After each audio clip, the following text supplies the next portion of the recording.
कसूर भाग 7। तो तुम मेरी जान ले लेना या फिर उसकी, पर मैं ऐसा मौका आने ही नहीं दूंगा, सार्थक ने मुस्कुरा कर कहा।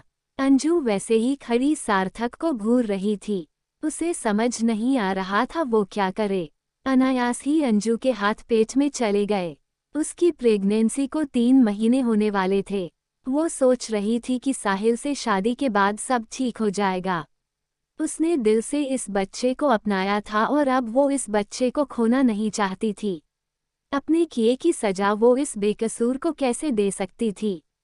कैसे वो साहिल को इस मासूम की जान लेने दे सकती थी? इसमें इस बच्चे का क्या कसूर था? अंजू ने अब ज्यादा ना सोचते हुए सार्थक की तरफ देखते हुए कहा, मैं तैयार हूँ इस शादी के लिए, पर तुम अपनी लिमिट में रहना, क्योंकि मैं ये शादी सिर्फ और सिर्फ अपने बच्चे के लिए कर रही हूँ। ओके। सार्थक के चेहरे पर एक दिलकश स्माइल उभर आई थी। वो तो अंजू के हाँ से ही काफी खुश था। अंजू ने पेपर्स उठाए और सब पर साइन करके उसने वो पेपर्स सार्थक की तरफ बढ़ा दिया। सार्थक पेपर्स देखकर मुस्कुरा दिया।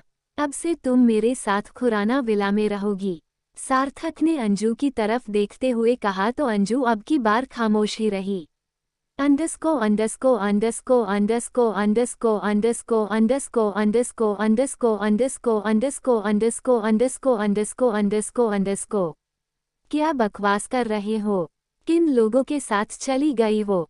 जल्दी पता करो। साहिल जो फोन में किसी से बात कर रहा था, उसी पर भड़कते हुए बोला और कॉल एंड कर दिया। आज वो अपने रूम से बाहर ही नहीं निकला था, ना ही रिया को कहीं जाने दिया था। साहिल प्लीज मुझे बाहर जाना है, मेरा दम घुट रहा है यहाँ। रिया ने नम आंखों के साथ साहिल को देखते हुए कहा। पर मुझे तो सुकून मिल रहा है, साहिल ने मुस्कुरा कर कहा। वो फिर से उसके करीब होने लगा। जब रिया ने उसे मना करते हुए कहा, नहीं साहिल मुझे अब जाने दो, रिया कहती ही रह गई और साहिल उसकी बातों को अनसुना कर एक बार फिर उसमें खो चुका था। अंडस्को अंडस्को अंडस्को अंडस्को अंडस्को अंडस्को अंडस्को अंडस्को अंडस्को अंडस्को अंडस्को अंडस्को अंडस्को अंडस्को अंडस्को। खुराना विला के सामने आकर सार्थक की गाड़ी रुकी और वो गाड़ी रुकते ही बाहर आया। बाहर आकर सार्थक ने अंजू की साइड का दरवाजा खोला। अंजू ने एक पल के लिए हिचककर सामने देखा था, फिर वो भी गाड़ी से बाहर आ गई। सार्थक ने अंजू को साथ चलने का इशारा किया और वो दोनों साथ साथ विला की तरफ बढ़ गए। सार्थक की दादी जो कि सामने हॉल में ही सोफे पर बैठी थी, सार्थक की गाड़ी की आवाज़ सुनकर काफ़ी खुश हुई थी, क्योंकि वो बहुत टाइम बाद घर इतनी जल्दी आया था। दादी खुशी से दरवाजे की तरफ बढ़ी थी। दरवाजे पर आते ही दादी की नज़र सार्थक के साथ आती अंजू पर पड़ी, तो उनकी मुस्कान धीमी पड़ गई।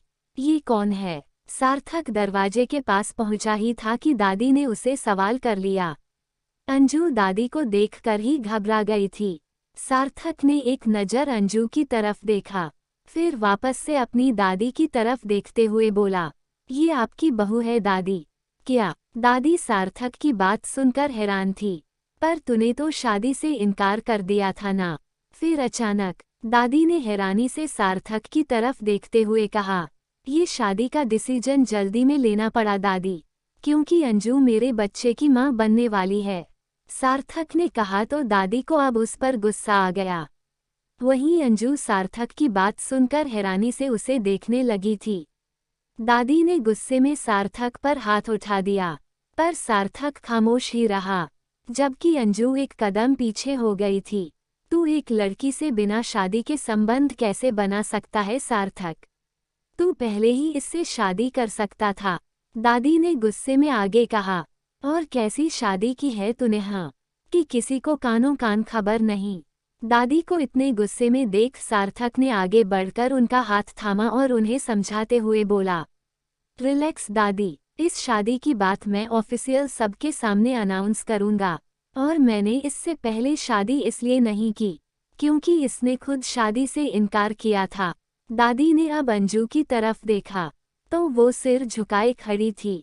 ये देख दादी अंजू के पास आई और उसके सिर पर हाथ रखा, तो अंजू ने अपना सिर उठाकर उनकी तरफ देखा। वो बेहद प्यार से अंजू की तरफ देखकर मुस्कुरा रही थी। ये देखकर अंजू की आंखें नम हो गई। एक सर्वेंट को कहकर दादी ने आरती की थाल मंगवाए और सार्थक के साथ अंजू का गृह प्रवेश किया। अंजू को बेहद अजीब लग रहा था। उसने कभी सोचा भी नहीं था कि वो सार्थक से ऐसे जुड़ जाएगी। सार्थक के शादी कर लेने से दादी काफी खुश थी। वो अभी अंजू से बात करने बैठी ही थी कि सार्थक वापस बाहर की तरफ जाते हुए बोला, मुझे कुछ काम है। तो सार्थक अभी कह ही रहा था कि इतने में ही दादी ने उसे टोका, अगर आज तेरे कदम बाहर गए तो अंजू को मैं अपने साथ ही रखूंगी। दादी ने कहा तो सार्थक ने अपनी आंखें छोटी करके उन्हें घूरा था, पर फिर खुद को नॉर्मल कर दादी को मनाते हुए बोला, जल्दी आ जाऊंगा दादी। तो जाना किसने मना किया है, वैसे भी अब तो मेरे साथ समय बिताने के लिए कोई आ गया है।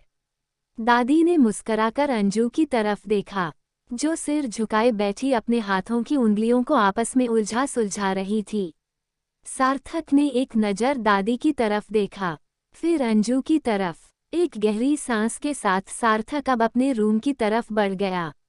ये देखकर दादी के होंठों पर एक गहरी मुस्कान उभर आई थी।